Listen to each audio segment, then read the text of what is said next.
Praise the Lord. The best wishes to you and your family members in the name of God. దేవుని నామమునకు మహిమ కలుగును గాక.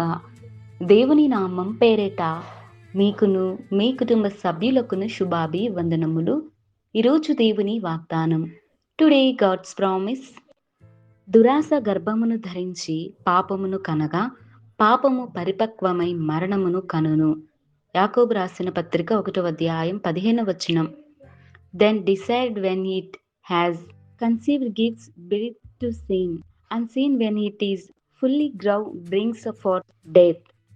The book of James chapter 1 verses 15. క్రీస్తునందున్న ప్రియమైన సహోదరి సహోదరులారా, ఈ శ్రేష్టమైన ఉదయకాల సమయంలోనూ దేవుడు నీతోనూ నాతోనూ మరందరితో కూడా ప్రతి ఒక్కరితోనూ ఈ రోజున తెలియజేస్తున్న మాట, దురాశ గర్భమును ధరించి పాపమును కనగా పాపము పరిపక్వమై మరణమును కనును అని దేవుని యొక్క వాక్యం సెలవిస్తుంది.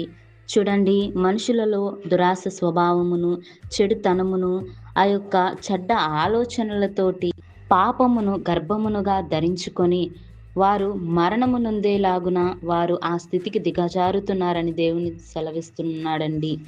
చూడండి, మనుషులలో పాపం అనేది ఎక్కువైపోతే దేవుడు సహించడు, ఆయన ఊరుకోడు. ఎందుకంటే దేవునికి ఇష్టం లేనిదే పాపము.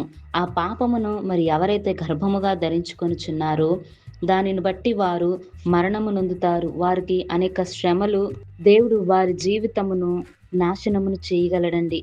కానీ దేవుడు ఎందుకు ఆలస్యం చేస్తున్నాడంటే ఇంకా మనమేమైనా మారు మనసు పొందుతామేమో. దేవుడు పాపమును జయించడానికి ఈ లోకములోనికి వచ్చి ఉన్నాడు. దేవుని ద్వారానే మనకు రక్షణ ఉంటుంది. దేవుని ద్వారానే మనకు నిత్య జీవం ఉంటుంది. ఎవరైతే దురాశతోటి అబద్ధాలాడుతూ కీడును కలిగి ఇతరులకు కీడును తలపెట్టే హృదయముగాను ఆలోచనలు కలిగి ఉంటే వారికి నిశ్చయముగా దేవుడు మరణ శిక్షను విధించగలడు. అందుకే దేవుడు అంటున్నాడు, పాపము వలన వచ్చు జీతము మరణము అని దేవుడే మాట్లాడుతున్నాడు. కనుక ప్రతి ఒక్కరూ కూడా ఆ యొక్క దోషాలను, దురాశకు సంబంధించిన ఆ యొక్క పాపములన్నిటిని దేవుని ఎడల ఒప్పుకుంటే దేవుడు తప్పకుండాను ప్రతి మానవుని జీవితంలో కూడా పాపమును తీసివేసి వారిని నీతిమంతులుగాను యథార్థవంతులుగాను, వారిలో దేవుని యొక్క రక్తము, దేవుని యొక్క శరీరము ద్వారా వారి యొక్క పాపములన్నీ రక్తం ద్వారా కడుగబడి వారి యొక్క దేహం అనేది శుద్ధీకరణ జరిగి దేవుని యొక్క పరిశుద్ధాత్మ ద్వారా వారు పరిశుద్ధులుగా ఉంటారని దేవుడు సెలవిస్తున్నాడు.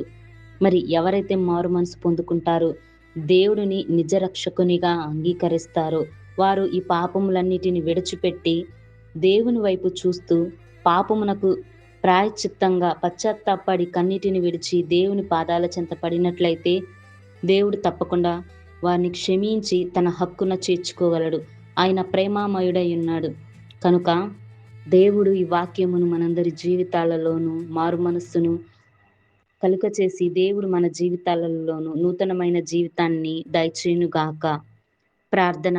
ప్రేమ కలిగిన యేసయ్య, దయగల మా గొప్ప తండ్రి, నీకెన్నో వందనాలు, స్తోత్రాలు తండ్రి. ఈ ఉదయకాల సమయంలో మాతో మాట్లాడిన ఈ యొక్క వాక్యమును ప్రభువా, ఎవరైతే దురాలోచనలతోటి వాటి యొక్క దురాశను కలిగి వారు గర్భముగా ధరించుకొని ఆ పాపమును కనడానికై వారి యొక్క పాపములనేవి ఎక్కువైపోవడం వల్ల అనేక మంది జీవితాల్లో మరణాలనేవి సంభవిస్తూ ఉన్నాయి.